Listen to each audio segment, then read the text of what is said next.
नमस्कार दोस्तों, कैसे हैं आप लोग। आज आपके सामने हर दिन हम आपको मैथ और रीजनिंग पढ़ाते थे, लेकिन आज हम आपके सामने ग्राम समाज से जुड़ी चीजें जो स्पेशल बच्चे लेखपाल की तैयारी कर रहे हैं या यूपी जीके, आप समझ लीजिएगा हर जीके जीएस में ये सारे क्वेश्चंस आपको अवेलेबल होंगे।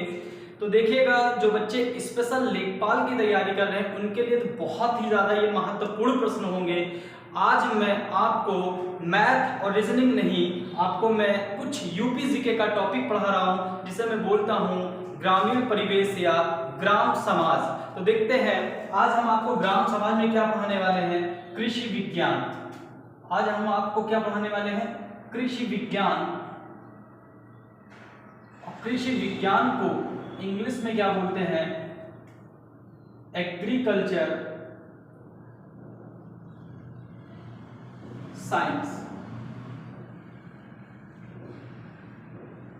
तो दोस्त, आज हम आपको कृषि विज्ञान पढ़ाने वाले हैं और कृषि विज्ञान को इंग्लिश में बोलते हैं एग्रीकल्चर साइंस। बहुत ही जबरदस्त टॉपिक है, बहुत अच्छे से कंसंट्रेट होकर एक एक क्वेश्चन को सुनिएगा, बड़ा मजा आएगा।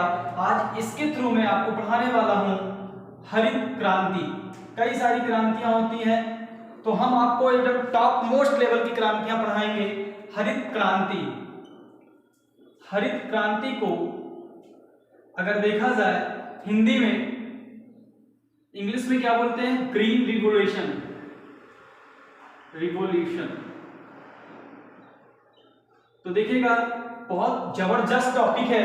कृषि विज्ञान में आपको आज पढ़ाने चल रहा हूं। कृषि विज्ञान को इंग्लिश में एग्रीकल्चर साइंस, इसके थ्रू एक आता है, कई सारी क्रांतियां आती हैं, जिनमें से आज पहली क्रांति में आपको स्टार्ट किया हरित क्रांति। हरित क्रांति को इंग्लिश में बोलते हैं ग्रीन रिवोल्यूशन। अगर आपसे इसकी शुरुआत कोई पूछेगा कि इसकी शुरुआत कब की गई, तो इसकी शुरुआत में दोस्त सन 1966 या 67 में किया गया। अगर आपसे इसकी शुरुआत कोई पूछता है तो हरित क्रांति की शुरुआत सन 1966 या 67 में किया गया था। और ध्यान देना, यह किससे रिलेटेड है या किससे संबंधित, अगर आपसे कोई पूछेगा हरित क्रांति किससे संबंधित है, तो हरित क्रांति आप बताइएगा फसल के उत्पादन से। फसल के उत्पादन से, फसल के उत्पादन मतलब मोटे अनाजों, इसके थ्रू जो आते हैं मोटे अनाज। मोटे अनाज में अगर देखा जाए तो सबसे ज्यादा श्रेय हरित क्रांति में, सबसे ज्यादा श्रेय हमको पहले नंबर पे गेहूं का मिला और दूसरे नंबर पे हमें चावल का मिला। अगर आपसे कोई पूछेगा कि हरित क्रांति की शुरुआत कब हुई, तो आप बताइएगा 1966 या 67 में। और यह किससे रिलेटेड है, फसल के उत्पादन से। फसल के उत्पादन में जैसे मोटे अनाज, मोटे अनाज में अगर आपसे पूछा कि हरित क्रांति में सबसे ज्यादा श्रेय किस अनाज को मिला, तो आप बताइएगा पहले नंबर पे गेहूं और दूसरे नंबर पे चावल। तो दोस्त, एक एक चीज में एकदम क्लियर पॉइंट से आपको पढ़ा रहा हूं, एक एक चीज एकदम अच्छे से पढ़ते रहिए। फिर यहाँ पे एक स्टार बना के दूसरा पॉइंट देखिएगा कि आप लिख लीजिएगा भारत का, एकदम अच्छे से लिखिएगा कि भारत का प्रथम कृषि विश्वविद्यालय, भारत का प्रथम कृषि विश्वविद्यालय, विश्वविद्यालय कहाँ है, विश्वविद्यालय कहाँ है, तो आप अच्छे से देखिएगा कहाँ है। भारत का प्रथम कृषि विश्वविद्यालय कहाँ है, तो आप जवाब दीजिएगा उत्तराखंड में। कहाँ है, उत्तराखंड में। अगर आपसे कोई पूछेगा उसका नाम क्या है, तो आप बताइएगा पंतनगर कृषि विश्वविद्यालय, कृषि विश्वविद्यालय, कृषि विश्वविद्यालय। तो आप फिर से ध्यान दीजिएगा कि अगर भारत का प्रथम कृषि विश्वविद्यालय कहाँ है, अगर कोई पूछता है तो आप जवाब दीजिएगा उत्तराखंड में है। उसका नाम क्या है, पंतनगर कृषि विश्वविद्यालय। और इसकी शुरुआत कब हुई, तो आप बताइएगा 17 नवंबर सन 1960 में। 17 नवंबर सन 1960 में इसकी शुरुआत हुई। तब हमारे देश के प्रधानमंत्री, पूर्व प्रधानमंत्री लाल बहादुर शास्त्री जी थे। लाल बहादुर शास्त्री जी थे। लाल बहादुर शास्त्री जी थे।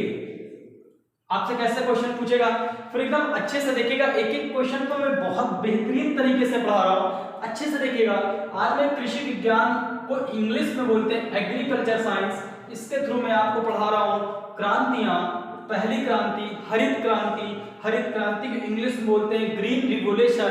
अगर आपसे कोई पूछेगा इसकी शुरुआत कब हुई तो सन 1966 या 67 में, और यह किससे रिलेटेड है, फसल के उत्पादन। फसल का उत्पादन मतलब मोटे अनाज, मोटे अनाज में सबसे ज्यादा श्रेय हरित क्रांति में पहले नंबर पे गेहूं मिला और दूसरे नंबर पे चावल का श्रेय मिला। तो आप कह सकते हो कि हरित क्रांति का सबसे ज्यादा श्रेय गेहूं पे था, उसके बाद दूसरे नंबर पे चावल पे था। अगर आपसे कोई क्वेश्चन करता है कि भारत का प्रथम कृषि विश्वविद्यालय कहाँ है, तो आप जवाब दीजिएगा उत्तराखंड में है। उसका नाम क्या है विश्वविद्यालय का, तो पंतनगर कृषि विश्वविद्यालय, और इसकी स्थापना कब किया गया, 17 नवंबर सन 1960 में। और अगर आपसे कोई पूछेगा तब हमारे देश का प्रधानमंत्री कौन था, तो लाल बहादुर शास्त्री जी उस टाइम मेरे देश के प्रधानमंत्री जी थे। और जवाब दीजिएगा सबसे ज्यादा श्रेय हरित क्रांति में, सबसे ज्यादा श्रेय लाल बहादुर शास्त्री का भी था। अभी मैं एकदम खुल के टॉपिक करता हूं कि भारत में हरित क्रांति को लाया क्यों गया, इसका मोटिव क्या है, हमको ये तो पता चलना चाहिए हरित क्रांति हमने क्यों लाया, ये भी तो पता होना चाहिए। बहुत सारे टॉपिक होते हैं कि रट जाता है बट समझ में नहीं आता ये चीजें आया कहां से। तो एक एक चीज बहुत अच्छे से देखेगा, यहाँ तक सारी चीजें आपको बहुत अच्छे से समझ में आई है। हम नेक्स्ट टॉपिक के लिए देखते हैं, इसको मैं मूव करता हूं, देखिएगा मैं इसको रिमूव करता हूं। आप जो नहीं नोट किए होंगे वीडियो पीछे करके आप देख लीजिएगा, मैं इसे मिटा रहा हूं, फिर आगे देखिएगा।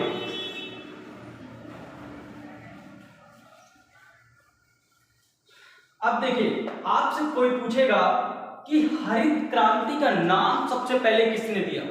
हरित क्रांति का, मेरे दोस्त आपसे ऐसे क्वेश्चन करेगा एग्जामिनेशन हॉल में कि हरित क्रांति का नाम सबसे पहले किसने दिया, तो आप बताइएगा सबसे पहले नाम आपका दिया था विलियम गार्ड। William guard.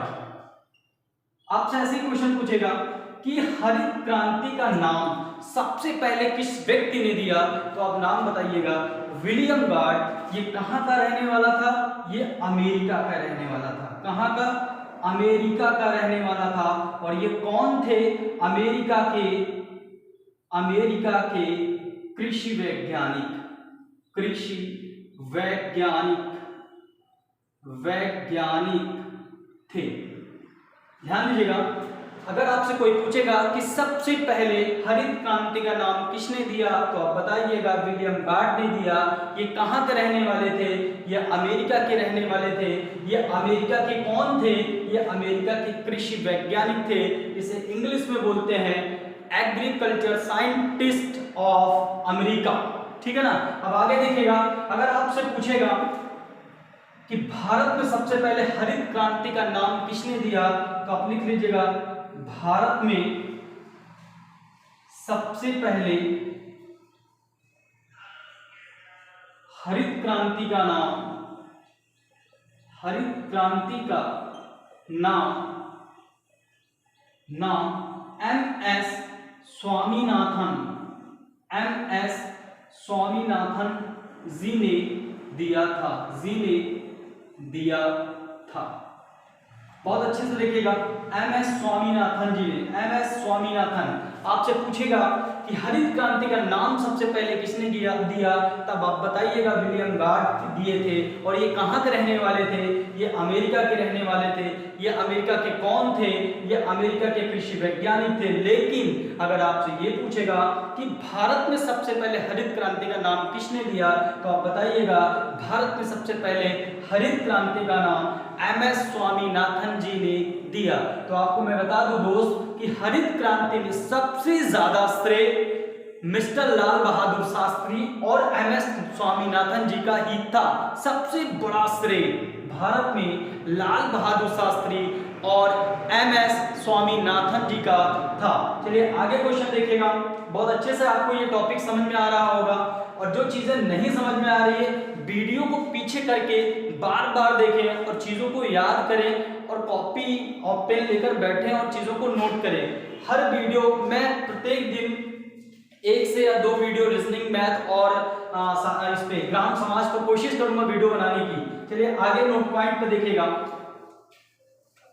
अभी तक हमने आपको बताया कि हरित क्रांति का सबसे पहले नाम किसने दिया, विलियम गार्ड, और भारत में सबसे पहले किसने नाम दिया, एमएस स्वामीनाथन। लेकिन आपसे पूछेगा कि विश्व स्तर पर हरित क्रांति का नाम किसने दिया, हरित क्रांति का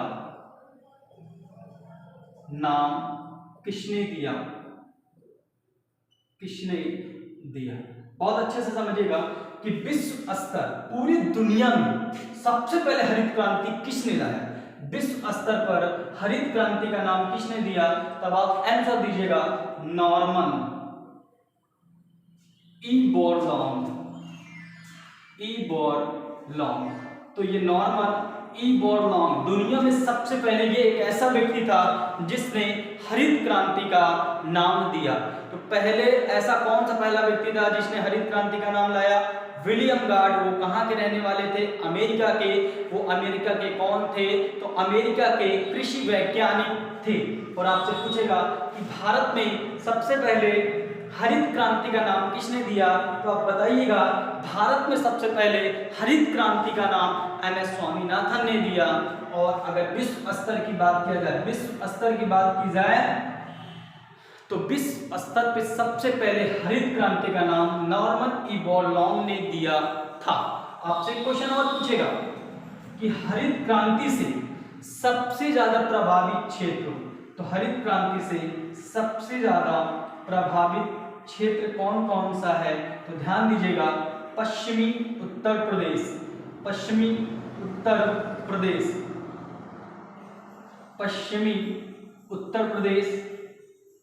और ध्यान दीजिएगा पश्चिमी उत्तर प्रदेश,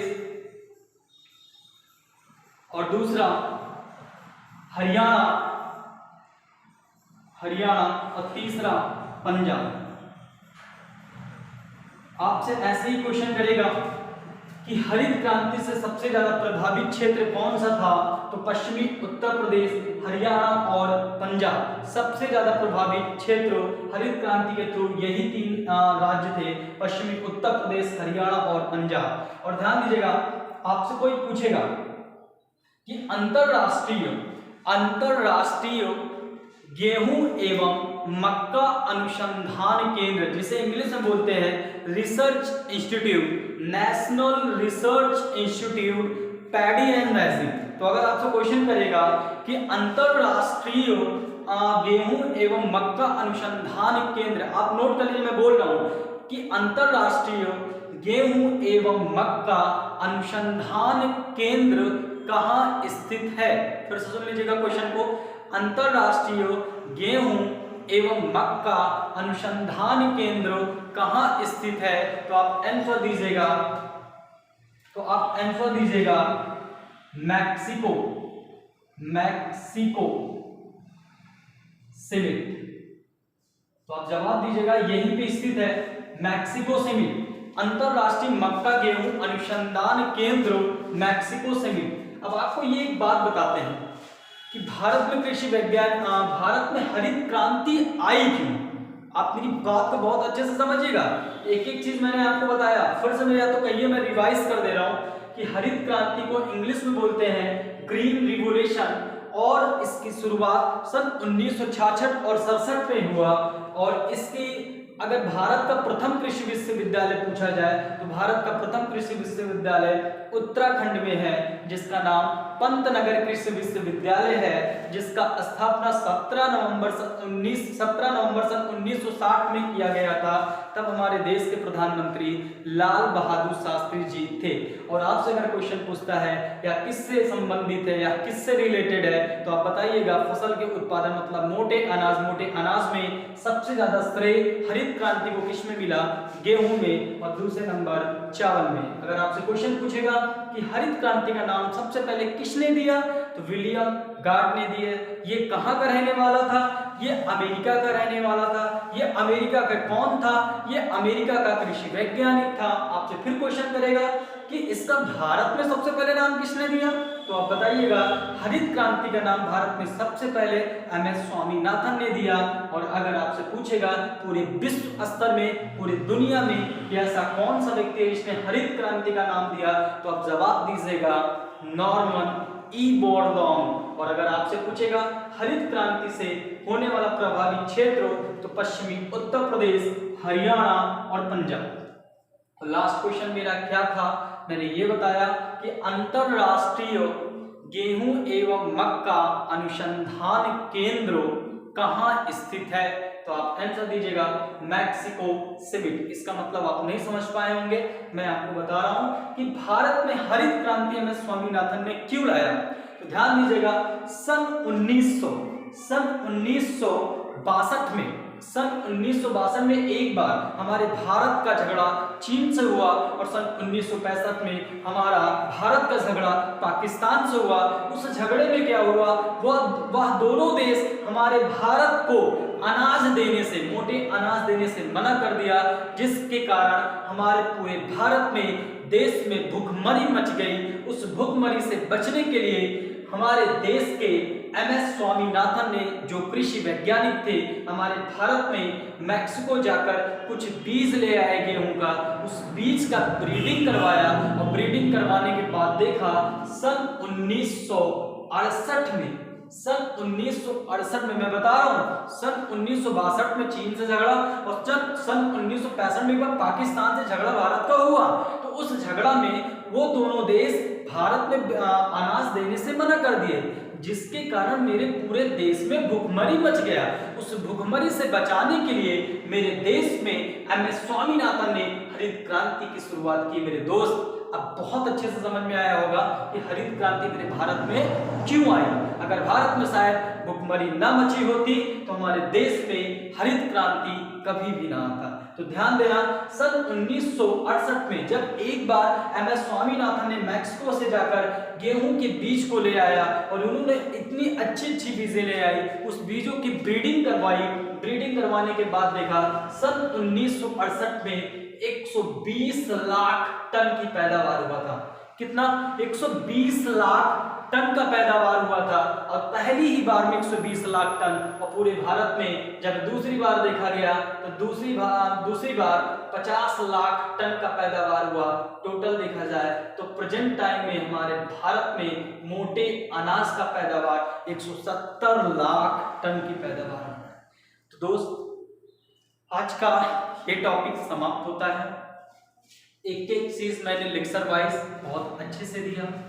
जो चीजें नहीं समझ में आ रही है, वीडियो आपको कैसा लगा, आप मेरे इस एक एक टॉपिक को पढ़िए और मजे से एकदम एक एक चीज देखिए और मुझे कमेंट्स करके बताइए, क्योंकि आपका कमेंट्स ही मेरे को जुनून देता है। और आपके ही कमेंट से मेरे अंदर जब जुनून आता है तभी मुझे लगता है कि पढ़ाना चाहिए बच्चों को। इस कोरोना महामारी से आप देख रहे हैं कि सभी लोग ग्रसित हैं, तो आप लोगों से अनुरोध है कि आप अपने परिवार का ख्याल और अपना ख्याल रखिए और घर पर ही बैठे रहिए। मैं सारी सुविधाएं आपके लिए यहीं क्लास से ही देंगे और बहुत सारी मेहनत कर रहे हैं आप लोगों के लिए कि प्रत्येक दिन 2 से 3 वीडियो आपको प्रोवाइड की जाए। तो दोस्त, हम अब मिलते हैं नेक्स्ट वीडियो में। ये जितना आज मैंने लिखा रखा है सब आपके कॉपी पे नोट होना चाहिए। चलिए दोस्त, तब तक के लिए जय हिंद। हम मिलते हैं आपको नेक्स्ट वीडियो के साथ।